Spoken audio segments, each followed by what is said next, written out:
అయితే ఇప్పుడు కమ్యూనిటీ శ్రీనివాస్ రెడ్డి లాంటి ఎవరు రాకపోయినా ఇక్కడ ఫార్మేషన్ అవుతుంది తెలంగాణలో అంటున్నారు. ఇక్కడ చూస్తే బీజేపీ తెలంగాణలో గ్రూపిజం అనేది ఉంది అంటారు. ఈటల వర్సెస్ బండి సంజయ్, ఇది నిజం అసలు? ఇన్ ఎవ్రీ పొలిటికల్ ఆర్గనైజేషన్లో ఈ గ్రూపిజం అనేది క్యాజువల్గా వస్తున్నమాట. అదేవిధంగా భారతీయ జనతా పార్టీ దానికి మినహాయింపు ఉండదు. సో ఒక రకంగా భారతీయ జనతా పార్టీలో కూడా అక్కడక్కడ మాకు వినిపిస్తుంది మీ పార్టీలో ఏమైనా గ్రూపిజం, బట్ అందరి ఆ యునైటెడ్ థాట్ ఒకటి, పార్టీ కోసం పనిచేయడం, పార్టీ యొక్క ఆబ్జెక్షన్గా పనిచేయడం. దీనికి ఎగ్జామ్షన్ ఎవరికి లేదు. ఎందుకంటే పార్టీ ఆర్గనైజర్గా చాలా సీరియస్ స్ట్రక్చర్లో ఉన్నటువంటి పార్టీ భారతీయ జనతా పార్టీ. ఒకవేళ ఎవరైనా దీని నుంచి అంటే కాంగ్రెస్ పార్టీ లాగా ఓవర్ ఫీడమ్ ఓవర్ మాట్లాడడానికి, లైన్ దాటి మాట్లాడడానికి ఛాన్సులు ఇవ్వడు. ఖచ్చితంగా పార్టీ ఆబ్జెక్టివ్స్ తగినట్టుగా అందరూ పనిచేసుకుంటూ పోతుంటారు. ఇంతకు మించి చిన్న చిన్న విషయాలను మెయిన్ పెట్టుకొని గ్రూపిజం అని ఒక తగిలిస్తుంటారు. అంటే వాళ్ళకు ఉన్నటువంటి రోగాన్ని మనకు తగిలించే ప్రయత్నం, మీ పార్టీలో కూడా గ్రూపిజం ఉంది కదా అనేటువంటి వాటిని వింటుంటారు. బట్ గ్రూపిజానికి మనం బాగా అలవాటుగా చూసింది, ఫస్ట్ నుంచి చూసి ఉన్నది కాంగ్రెస్ పార్టీ. కాంగ్రెస్ పార్టీలో ఎక్కడ చూసినా గ్రూపిజం. ఫలానా గ్రూప్లో ఉంటేనే టికెట్ వస్తుంది, ఫలానా గ్రూప్లో ఉండకపోతే టికెట్ రాదు, ఫలానా వ్యక్తితో ఎలైన్ ఉండేది. అలా ఉంటే మోడీ గారు పిఎంఎల్ అయ్యేవాళ్ళు. అయితే బీజేపీలో సీనియర్స్ కి వాల్యూ ఉండదని అంటున్నారు. సీనియర్స్ కి వాల్యూ లేదు అంటున్నారు, నిజమా? యాక్చువల్లీ నాకు తెలిసి పార్టీలో నేను been with the party from 2019. Actually నాకు తెలిసింది పార్టీలో సీనియర్ జూనియర్ అనే మాట నాకు ఎక్కడ నేను వెళ్ళలేదు. పార్టీలో ఒకటే ఉంటుంది, how are you sparing your time for the party. Party కోసము ఎవరు ఎంత కాలం టైం ఇస్తున్నారు, ఏ విధంగా తోడ్పాటు, ఎట్లా కంట్రిబ్యూట్ చేస్తున్నావు. నువ్వు పార్టీకి కంట్రిబ్యూట్ చేసిన టయాన్ని బట్టి బేస్ చేసి ఉంటుంది. ఏ విధంగా పార్టీకి నీ సర్వీసెస్ కంట్రిబ్యూట్ చేస్తున్నావు దాన్ని బేస్ చేసుకొని ఉంటుంది తప్ప, ఎప్పుడో పార్టీలో జాయిన్ అయ్యి పార్టీలో ఇన్యాక్టివ్గా ఉన్నారు ఆయన సీనియర్, బట్ ఇప్పుడు వచ్చిన పిల్లగాడు ఇప్పుడే కొత్తగా వచ్చాడు తను యాక్టివ్గా ఉన్నాడు కానీ తను జూనియర్ అనేది లేదండి. పార్టీ ఎందుకు ఈ క్వశ్చన్ అడిగిందంటే 2019లో ఓన్లీ మనకి సింగిల్ ఎమ్మెల్యే ఉంది, రాజాసింగ్. ఓకే, దాని తర్వాత దుబ్బాక గెలిచారు, దాని తర్వాత ఈటల రాజేందర్, ముగ్గురు ఉన్నారు. కాంగ్రెస్ అప్పుడు బీజేపీ నుంచి ఫ్లోర్ లీడర్ అయ్యే ఛాన్స్ ఉండేది, కానీ ఫ్లోర్ లీడర్ అప్పుడు పెట్టలేదు. ఇప్పుడు దాని తర్వాత మొన్న ఎలక్షన్ జరిగినప్పుడు 8 మంది ఎమ్మెల్యేలో మళ్ళీ రాజాసింగ్ గెలిచారు. రాజాసింగ్ కి ఫ్లోర్ లీడర్ ఇవ్వకుండా మహేందర్ రెడ్డికి ఎందుకు ఇచ్చారు? Caste equation sir. It's a political decision అండి, ఇట్స్ హైకమాండ్ డెసిషన్ ఉంటుంది. పార్టీ డెసిషన్ తీసుకోవడానికి ముందు చాలా రకాలుగా ఈక్వేషన్స్ ఉంటాయి. సో పార్టీ తీసుకునే డెసిషన్ని మనం క్వశ్చన్ చేయడము, దాన్ని ఎలా చేయడం కూడా రాదు నాకు తెలిసి. Because as a dedicated party లాయలిస్ట్గా నేను చెప్తున్నాను, whatever the decision is taken by the party, everybody regardless of their status, regardless of their position, you have to abide by it. దానికి కట్టుబడి ఉండాలి. దాన్ని చెదరగొట్టడానికి ఇక్కడ ఉన్నటువంటి కాంగ్రెస్ పార్టీ మనలో మనం చిచ్చు పెట్టడానికి వాళ్ళ దగ్గర ఇది లేదు, డిసిప్లిన్ లేదు, లేదు వాళ్ళ దగ్గర సీనియారిటీ జూనియారిటీ అంటే రెస్పెక్ట్ లేదు. కాంగ్రెస్ పార్టీ ఎదుటి వ్యక్తి మీద బురద చల్లడానికి ముందే ఒకసారి ఆలోచించుకోవాలి whether they are disciplined or not, whether they have the groupism or not. So Bharatiya Janata Party ఏం చేసినా జాతీయ ప్రయోజనాల దృష్ట్యా, రాజకీయ భారతీయ జనతా పార్టీ ప్రయోజనాల దృష్ట్యా నిర్ణయం తీసుకుని ఉంటుంది. అంతే తప్ప దాంట్లో ఒక పెద్దగా ఒక వ్యక్తిని తగ్గించాలి, వాంటెడ్గా తగ్గించాలి అనేటువంటి ఆలోచనలు అది వేరే పార్టీలో ఉండవచ్చు. నేను కూడా కరెక్ట్గా చెప్పను, అది బీజేపీలో లేదు. ఓకే, ఇప్పుడు స్థానిక ఎలక్షన్స్ రాబోతున్నాయి మన తెలంగాణలో. మన ఖమ్మంలో ఉన్నాం కాబట్టి ఇక్కడ ఖమ్మంలో వచ్చేసరికి మున్సిపాలిటీస్, ఒకటి కార్పొరేషన్, ఇంకోటి Errapuram municipality, and local body elections కూడా ఉన్నాయి, sarpanch and MPTC and DPTC. ఇక్కడ బీజేపీ హవా ఎలా ఉండబోతుంది? ఇప్పుడు దేశంలో జరుగుతున్నటువంటి పరిస్థితుల దృష్ట్యా, ప్రపంచంలో భారతదేశం యొక్క పరిస్థితిని చూసుకున్నట్లయితే, దేశం యొక్క ఆర్థిక వ్యవస్థ కావచ్చు, రాజకీయ పరిస్థితులు కావచ్చు, ప్రపంచ డిప్లొమాటిక్గా మనం ఎంత ఎదిగినాము, చదువుకున్న ప్రతి వాళ్ళకి, డిగ్రీ చేసిన వాళ్ళకి, ఇంటర్మీడియట్ నాలెడ్జ్ ఉన్న కాడ నుంచి అందరికీ అవగాహన వచ్చేసింది how important it is to be with Bharatiya Janata Party. ముఖ్యంగా ఉద్యోగస్తులు, చదువుకున్న వారు, మేధావులు అందరిలో చర్చ ఉంది. భారతీయ ఇవాళ విదేశీ ఇవాళ ఒకప్పుడు ఫ్లాంటింగ్ చేయకపోయే నేను అంటే అమెరికా విజన్ చాలా గ్రాండ్గా చూపించేవారు. They use to flaunt they visas like very hello I have American. కానీ ఇవాళ ఇండియన్ పాస్పోర్ట్ కూడా ప్రపంచంలో అంత ఈజీగా ప్లాంటింగ్ చేయవచ్చు. I have Indian passport, Indian visa అంటే ఆ రేంజ్కి తీసుకెళ్ళినటువంటి భారతీయ జనతా పార్టీని అవగాహన ఉన్న ప్రతి వ్యక్తి ఇంకో 10 మందికి చెప్పడం జరుగుతుంది. సో పార్టీ చాప కింద నీరులా చాలా బలంగా వెళ్ళిపోతున్నారు. నో డౌట్ నేను చాలా బలంగా చెప్పగలుగుతున్నాను. I strongly believe that this party will reach every nook and corner of this district in no time. ఖచ్చితంగా కొట్టగలుగుతాం. అది ఎలాంటి వ్యక్తి ఉన్నా, ఎలాంటి పరిస్థితులు ఉన్నా ప్రతి వ్యక్తి ఓన్ చేసుకుంటున్నాడు. I am Hindu, I'm an Indian, I'm a BJP person. Because నేను అలా ఉంటేనే నేను సేఫ్గా ఉండగలుగుతా, నేను అలా ఉంటేనే ధైర్యంగా ఉండగలుగుతా, అలా ఉంటేనే నాకు అన్ని రకాల సదుపాయాలు ఉండగలుగుతున్నాయనే రోజు వచ్చేసింది. ఒకరోజు అట్టిటు కానీ ఈసారి ఎలక్షన్ ఖచ్చితంగా మంచి రిజల్ట్స్ నేను ఎక్స్పెక్ట్ చేస్తాను. ఎందుకంటే ఎప్పుడు లేని విధంగా పోయిన ఎంపీ ఎలక్షన్స్ లో 1,18,000 ఓట్లు అండ్ 37,000 ఓట్స్ మన ఖమ్మం సిటీ నుంచి వచ్చాయి. సో ఖమ్మం అసెంబ్లీ నుంచి వచ్చాయి. సో ఈసారి డివిజన్స్ ఎక్కువ ఎక్స్పెక్ట్ చేయొచ్చు, లేకపోతే మేయర్ కూడా ఎక్స్పెక్ట్ చేయొచ్చు. నేను అంత ప్రెడిక్షన్ చేయను. I don't depends on the prediction because predictions will not be in our hands. మన చేతిలో ఏముందో రాజకీయ ప్రెడిక్షన్ చేయను.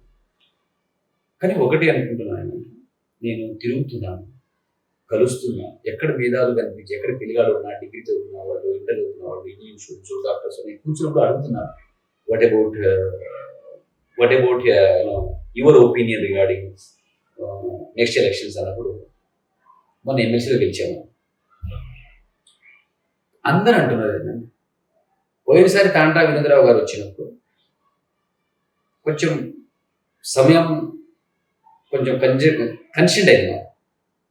అయినా సరే వీళ్ళు చూపిస్తున్నటువంటి డబ్బులు, ఇక్కడ ఉన్నటువంటి పొంగులేటి శ్రీనివాసరెడ్డి, ఇటు అజయ్ కుమార్ గారు కావచ్చు, వీళ్ళందరూ చూపించిన డబ్బు ఆశలు ఇంకా రకరకాల మభ్యలు పెట్టిన దాదాపుగా 1,00,000 ఓట్ల చిల్లరకి మనం కొట్టగలిగాం.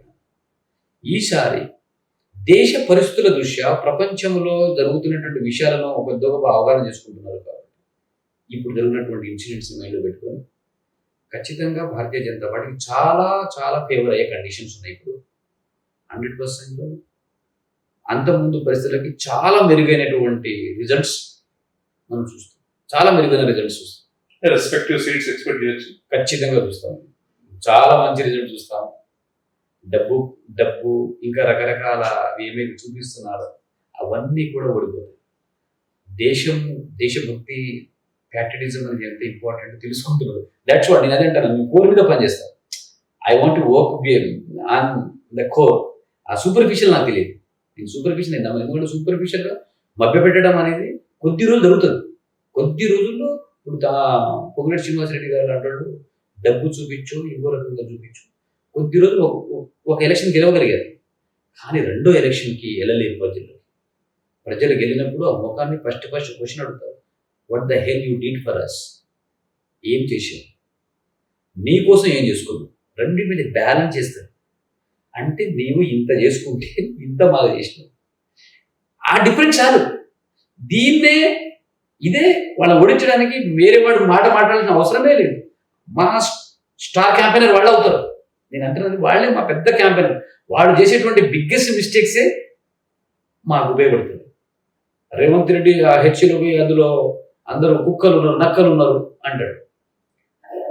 అదొక ఎడ్యుకేషనల్ ఇన్స్టిట్యూషన్. అది దానికి ఒక రెస్పెక్ట్ ఉంది, దానికి ఒక అథారిటీ ఉంది. వాళ్ళని అడగకుండానే నీ అవసరాల కోసం అని నువ్వు పనికిరాని అన్నీ ఇచ్చేసి పబ్లిక్కి అయ్యో నేను అన్ని నెరవేర్చలేకపోయినా ఎప్పుడు ఏదో అమ్మాలి, ఏదమ్ముదాం అనే ఆలోచన తొందరపాటులో కనీసం ఒక లీగల్ అడ్వైస్ కూడా తీసుకోకుండా చేయబోయి ఇప్పుడు చేతులు కాల్చుకుంటే జనాలు అందరూ పబ్లిక్ అందరూ ఊరుకోరు కదా, ఎదురు తిరగడం జరుగుతుంది. ఇప్పుడు పబ్లిక్ అర్థమవుతుంది. ఇప్పుడు అంతకుముందు టిఆర్ఎస్ అంటే బీఆర్ఎస్ ఇప్పుడు బీఆర్ఎస్ ఎలా చేసింది పని ఐడియా వచ్చేసింది, కాంగ్రెస్ ఎలా పనిచేసిందో తెలుసుకున్నారు. ఖచ్చితంగా నెక్స్ట్ ఏముందండి ఆల్టర్నేటివ్, ఖచ్చితంగా ఈసారికి మనం బీజేపీకి ఇద్దామంటూ ఆ కోalitions ఏమైనా వర్కౌట్ కూడా ఉండొచ్చు, కోalition కూడా ఉండొచ్చు నేను ఎక్స్పెక్ట్ చేస్తాను. So there will be very good results all over the state. Okay. ఇప్పుడు యూనివర్సిటీస్ వస్తే మీరు హెచ్సి అన్నారు కదా, ఇదే హెచ్సిలో అర్బన్ నక్సల్స్ మొన్న వచ్చేసి ఒక తులసి చందు లాంటి ఎక్స్ క్యాండిడేట్, ఇంకా అంబేద్కరిస్ట్ ఇట్లాంటివి వచ్చేసి, ఇంకోటి ఇప్పుడు జేఎన్యూ జవహర్లాల్ యూనివర్సిటీకి వెళ్ళి అక్కడికి వెళ్ళేసి ఈ కమ్యూనిస్ట్ ఐడియాలజీని పిల్లల మీద రుద్దడం ఎంతవరకు కరెక్ట్? ఇది ఇంటర్నల్ స్పాన్సర్డ్ టెర్రరిజం కిందనే వస్తుంది. భారతీయ జనతా పార్టీ చేస్తున్నటువంటి అంటే అది స్పీడ్గా స్ప్రెడ్ అవుతున్న విధానాన్ని చూసి దీన్ని ఎట్లా ఆపాలి అనే ఉద్దేశంతో ఈ లెఫ్టిస్ట్ వీళ్ళు ప్రూవ్ అయిపోయారు, చాలా దేశాల్లో ప్రూవ్ అయిపోయారు, మన దేశంలో కూడా ప్రూవ్ అయిపోయారు. ఈ ఆర్గనైజేషన్స్ వాళ్ళ యొక్క ఐడియాలజీ ఫెయిల్ అని ప్రూవ్ అయిపోయింది. ఒకప్పుడు మంచిగా ఉన్నటువంటి ఇప్పుడు చూసినా ఎక్కడ చూసినా ఒక్క స్థానం లేకుండా అయిపోయింది, వాళ్ళకి ఎలెన్స్ లేకుండా ఒక్క స్థానం కూడా లేదు. కానీ ఏదో రకంగా డిస్టర్బ్ చేద్దాం, బీజేపీ ఐడియాలజీని మనం తిప్పి కొట్టడానికి ఏదో ఒక ఇన్స్ట్రుమెంట్ తయారు చేద్దాం అనేటువంటి తొందరలో వీళ్ళని పంపించడం, ఇన్స్టిట్యూషన్లో పంపించడం, ముక్కలుగా డివిజన్ చేయాలి దేశాన్ని, ఐడియాలజీ ముక్కలుగా చేయాలి అనే వ్యవస్థలు వస్తున్నాయి. ఇవి ఇదే కదా ఇప్పుడు బయట దేశాల వాళ్ళకి ఇవే పాజిటివ్ అవుతున్నాయి. ఒక్కసారి ఆలోచించాలి, దేశం పట్ల గౌరవం ఉన్నవాడు ఇలాంటి పనులు చేయరు, బట్ చేస్తున్న వాళ్ళని ప్రభుత్వం ఖచ్చితంగా సీరియస్గా తీసుకుంటుంది. But it is the prerogative of Revanth Reddy. ప్రభుత్వం ఇన్స్టిట్యూషన్ ఇలాంటి జరగకుండా ఖచ్చితంగా నిఘా వ్యవస్థను బలపరుచుకోవాలి, సెక్యూరిటీ కరెక్ట్గా చేసుకోవాలి. ఎవరైతే పర్పెట్రేటర్స్ ఉంటారో they should be treated very very style. Otherwise ఎందుకంటే ఇది లా అండ్ ఆర్డర్ ఇష్యూ. మేమేం చెప్తామంటే డివిజన్ని ఎవరు ఏ రకంగా పురిగొల్పినా, అది ఏ విధంగా చెప్పినా, ఇవాళ నక్సల్ మూవ్మెంట్ని ఖచ్చితంగా ఐరన్ ఫిష్ తోటి క్లోజ్ చేస్తుంది కేంద్ర ప్రభుత్వం.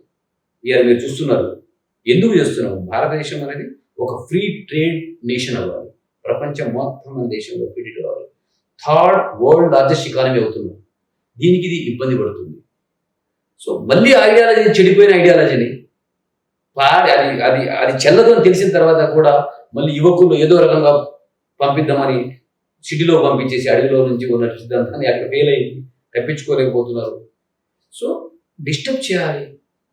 వీళ్ళంతా డివిజన్ అండి, వీళ్ళందరూ ఏంటంటే division people, they want the nation to be divided. ఒకప్పుడు అంటే ఒక ఏజ్ గ్రూప్ అంటే మీ కాలేజ్ టైమ్స్ లో బంక్ చేసేసి సినిమాస్ వెళ్ళటం, వాళ్ళు సంథింగ్ ఎక్సర్సైజ్ చేయడం. కానీ ఇప్పుడు బంక్ కొట్టేసి స్టూడెంట్స్ గాంజా, ఈ బెట్టింగ్ యాప్స్ వల్ల పడేసి బెట్టింగ్స్ యూజ్ చేసి యూత్ కి మెసేజ్ ఇస్తారు. ఎస్ నా నోటీస్కి వచ్చింది. నేను రీసెంట్గా నేను కూడా లోకల్ పోలీస్ ఆఫీసర్ చెప్పాను. ఇది రాష్ట్ర ముఖ్యమంత్రి గారు చూసుకోవాల్సిన విషయం. డిస్ట్రిక్ట్ కలెక్టెడ్, ఖమ్మం ఎస్పీ గారు కావచ్చు, తెలంగాణలో మొత్తం ఉంది కాబట్టి డీజీపీ గారు చూడాల్సిన విషయం. వాళ్ళ జీవితాలు, వాళ్ళ కుటుంబాలు, వాళ్ళ కెరియరు అన్ని చిన్న భిన్నం అవుతుంది. బికాజ్ వాళ్ళకి తెలియట్లేదు, అది చాలా సరదాగా స్టార్ట్ అవుతుంది. బెట్టింగ్ అనేది కావచ్చు, గంజా కావచ్చు, ఫ్రెండ్షిప్లో స్టార్ట్ అవుతుంది.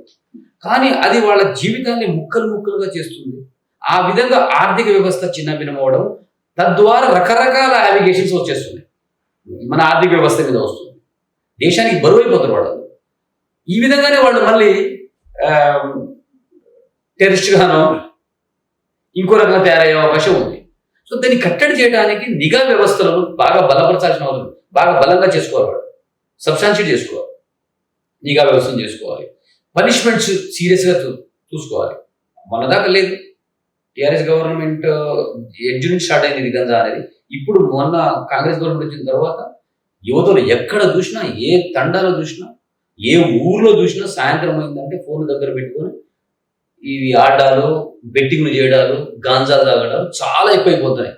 సరి అయినటువంటి వ్యవస్థను పెట్టుకోవాలి, దాన్ని కట్టడి చేయాల్సిన అవసరం లేదు. అంటే రాష్ట్రం యొక్క ఆర్థిక పురోగతికి, సామాజిక పురోగతికి, అన్నిటికీ ఇది చాలా పెద్ద దెబ్బ పడే అవకాశం. Okay sir, thank you.